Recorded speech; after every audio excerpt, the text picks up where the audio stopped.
Verjamem, da si te dni tudi vi pogledate kar precej videov, a najbolje bo, da se odpravite tudi ven. Zunaj so sonce, svež zrak, dišeče rože in klopi. Te drobne živalice iz reda pršic so v naravi navzoče vse od zgodnje pomladi pa do pozne jeseni oziroma pri temperaturi, ki je višja od 6 stopinj Celzija.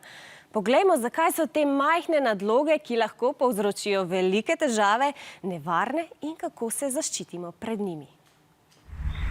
V gozdu, v parku ali na zelenici. Klopi so lahko povsod tam, kjer so površine zaraščene. Klop je pajku podobna žival, ki čez zimo otrpne in se prebudi, ko postane toplo. Je zajedavec, rast potrebuje gostiteljevo kri. Je slep, a človeka zazna po toploti in gibanju. Ko se gostitelj klopu približa, se ga ta oprime s posebnimi tipalkami. Da ga lažje ugrizne, poišče mesta na telesu, kjer je koža tanjša, na primer na zadnji strani kolenskega sklepa, pod pazduho ali v dimljah. S posebno snovjo prepreči strjevanje krvi in kožo omrtviči.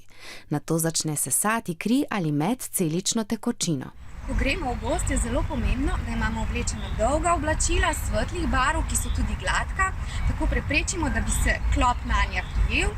Če pa se že nas prime, to tudi opazimo. Če si nas klop kljub temu izbere za gostitelja, ga je treba čim prej odstraniti. Tako namreč zmanjšamo verjetnost, da nas bo okužil.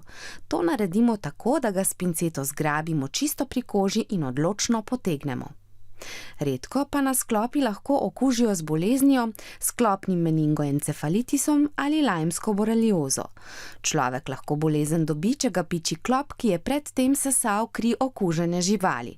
Če dobimo visoko vročino, glavobol, se slabo počutimo ali se na mestu vboda pojavijo rdeči kolobari, moramo takoj k zdravniku. Škoda bi bilo, da zaradi strahu pred klopi ne bi uživali v naravi. Oblecite se tako, kot je treba, po vsakem obisku narave pa se skrbno preglejte.